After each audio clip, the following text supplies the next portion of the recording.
Hi everyone, welcome to the Age of Listening channel. As always, we're going deep.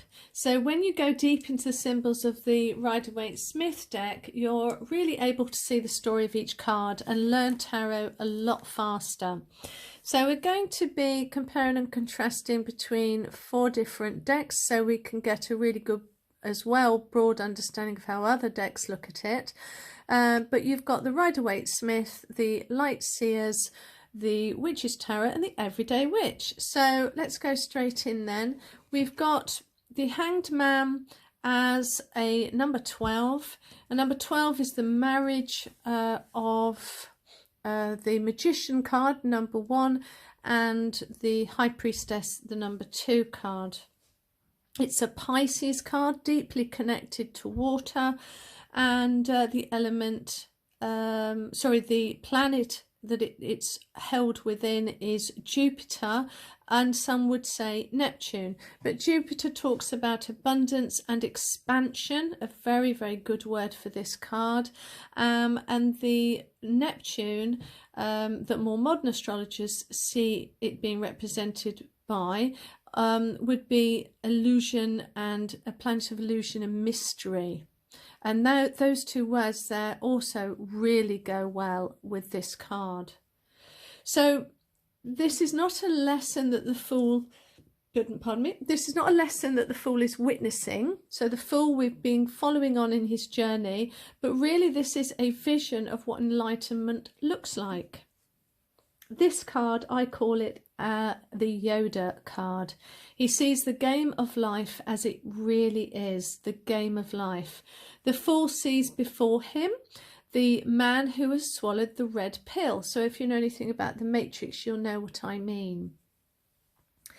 The red pill, having been swallowed, has helped the hangman to see that this is a spiritual game that he is in, that our higher self is playing, and this body that carries our spirit in this lifetime is playing a game to experience life, and experiences that our higher self can use to evolve and grow. So we are an avatar that our higher self can gain more learning, and you can't feel used in that situation because our higher self is us.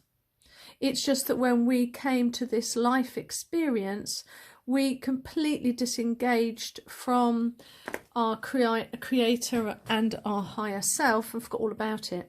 And so our whole journey is about coming back to that energy and realizing who we are.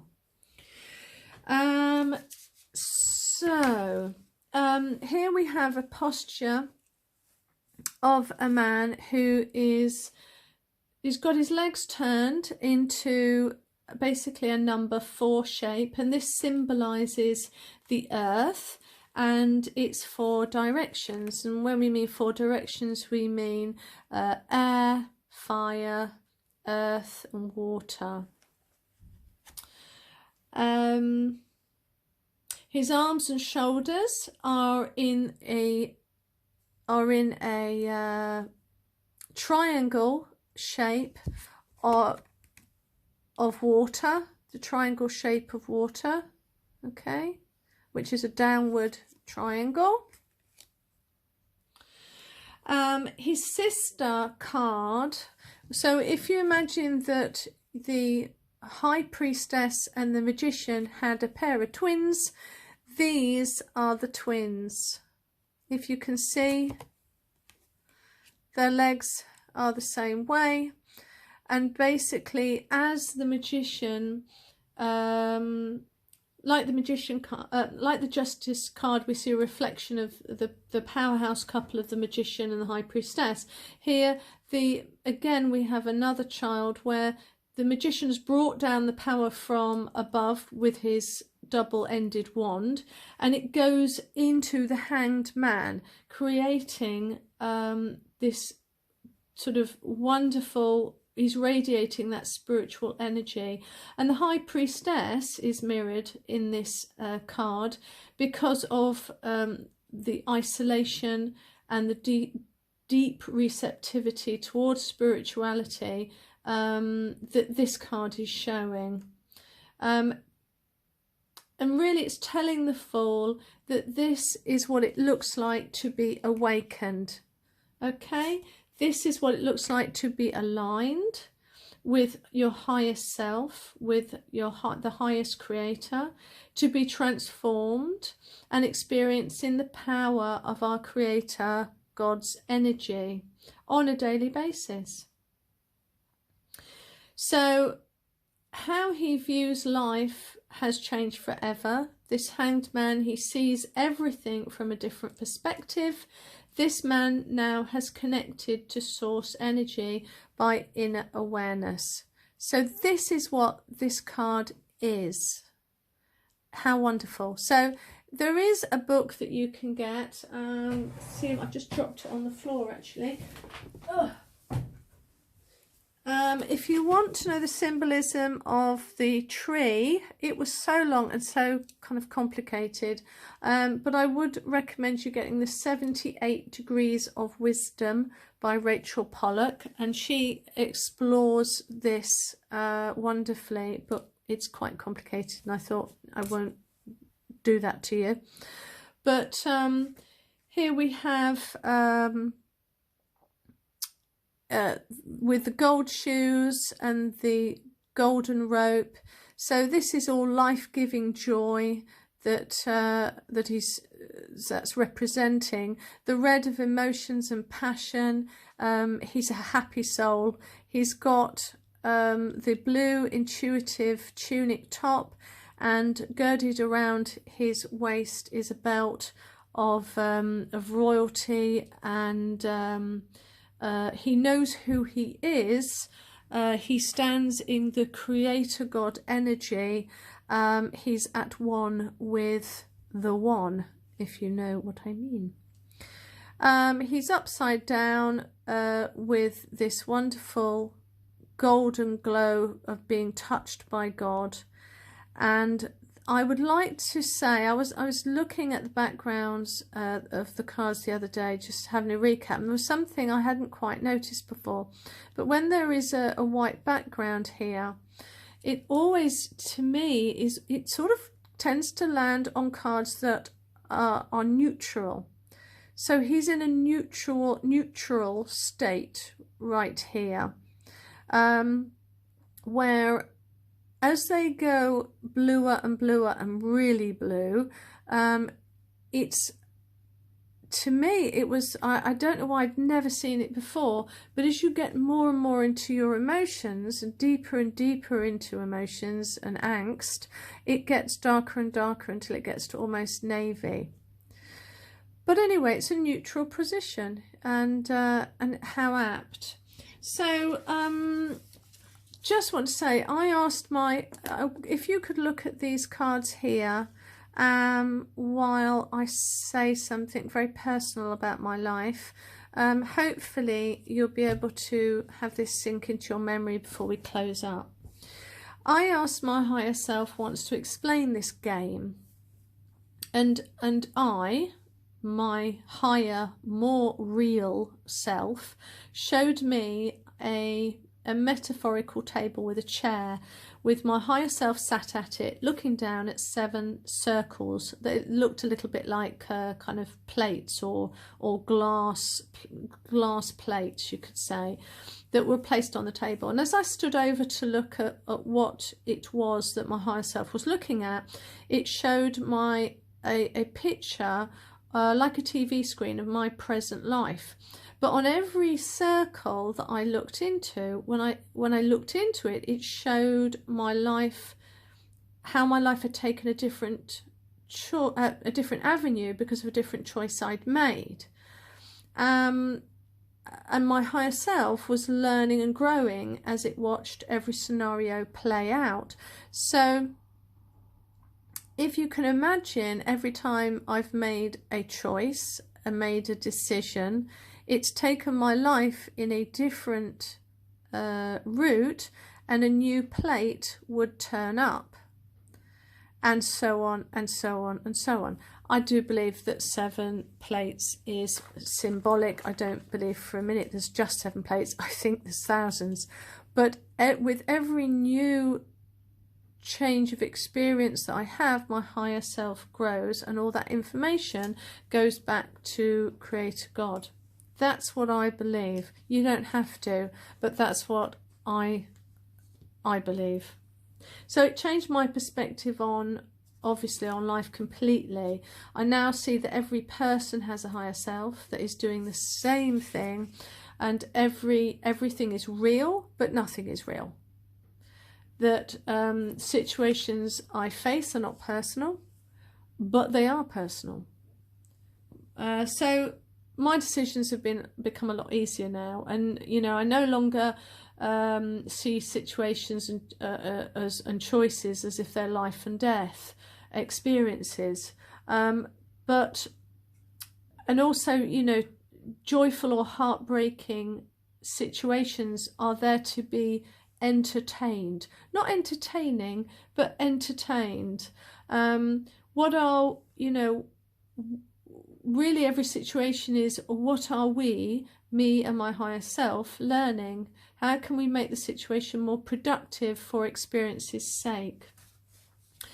Okay, so that's all I wanted to say on that. I'm going to just go very quickly into what the reverses and the uprights mean. So when you get this card, I think hopefully you should know what this card means. You know, if someone's coming towards you and he's a hanged man, great. You know, you've just met, what's that guy in the Matrix with the black dude with the glasses on, who helps Keanu Reeves, you know, and asks him to take the red pill or the blue pill. I've forgotten his name. Anyway, his character. You're meeting someone who sees things from different angles, who is enlightened, who is flexible, and wise, and is able to kind of see the bigger picture. If you see it, sorry, just blow my nose, I've got a cold. If you see this reversed, you might be somebody who is either feeling social pressure to conform. You're not going within yourself for guidance. You're copying the lead of others, a bit of a sheep. You're a sheep mentality. You're emotionally, spiritually, possibly even mentally asleep. You know, your whole life at that time, or the person that you're meeting at that time, is fighting their higher self. They're denying themselves growth in that particular area. Now, so I thought it'd be really good to just quickly have a look at the Light Seers, what she has to say on that, because I love some of her stuff and the way she says it. So calming and beautiful. Okay, got it. So, surrender to the will of the cosmos. An intentional pause, a reflection of letting go, embracing the new, realigning with your heart and purpose, new wisdom found, spiritual teachings, sacrifice and enlightenment. A shadow way of looking at it is, and she's almost on her knees there, if you viewed that was on the floor, stagnation, self-sabotage, holding on to something that isn't meant for you, stubbornness, a tendency to be a bit of a martyr. I've met a few hanged men in my life, a few hanged people I should say, in my life, and they can't see the wood for the trees, I swear. Ironically, there's a tree, but they can't see the wood for the trees, spiritually or mentally. And you think to yourself, gosh, how can anyone be that asleep, really?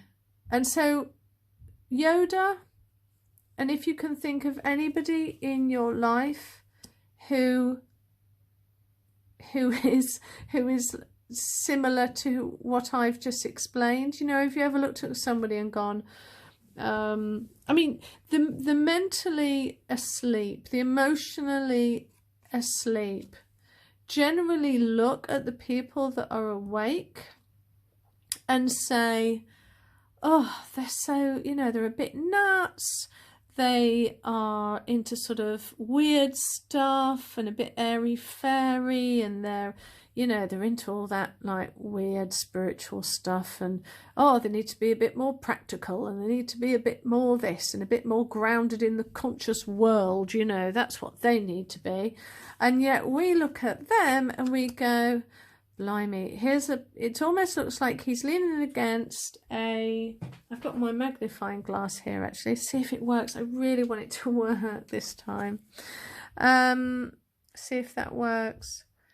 If you can see it, he looks like he's smiling with his eyes shut, leaning against a tree, enjoying the sunshine, right? It looks a bit like that. So to us, they just look like fast asleep, completely oblivious to everything that's spiritually going on around them. They're willing to sort of be asleep the whole time, live and die, never having woken up to, could be political things, spiritual things, any wrongdoing that's happening. They just seem constantly asleep. Yet we seem like floaters and floaty people who haven't got a foot in reality. That's often the relationship dynamic between those who are awake and those who are asleep. Going over to the Everyday Witch, the Everyday Witch is a really fun card, fun deck, and I do enjoy using that as well. But where are you? Where in your life are you stuck? Try looking at the situation from a better angle or with a better attitude. You can do something to get yourself unstuck, or you can simply accept that you are right now, where you are right now, and see if there are any benefits to be had from simply hanging around for a while. At the end of the day, she's got a key in her hand. She can unlock herself. She's there on purpose. All of these people can get down on their own, and this card has probably been the most explained badly, possibly of all the cards in the deck actually, but this person has swallowed the red pill and has seen reality for what it really is, and it's totally blown their mind, and they love hanging on this tree, and they are able to see life in a completely different way. That's what I believe it means. So okay, I hope you do some investigation for yourself on it. The more simplistic, as I've said, for reverse is, you know, being a bit of a sheep, denying yourself the benefits of self-exploration, you know, being a bit of a martyr, not renouncing a claim on something that you probably earned, going one step back to go two steps forward. I mean, you know, it is generally putting others first, and when you are seeking spirituality, you are putting yourself first. You are loving yourself by hanging upside down and seeing the world as it really is, which is not how it's portrayed. Okay, thank you very much. Hope you'll remember that, and good luck, and I will speak to you soon. Bye.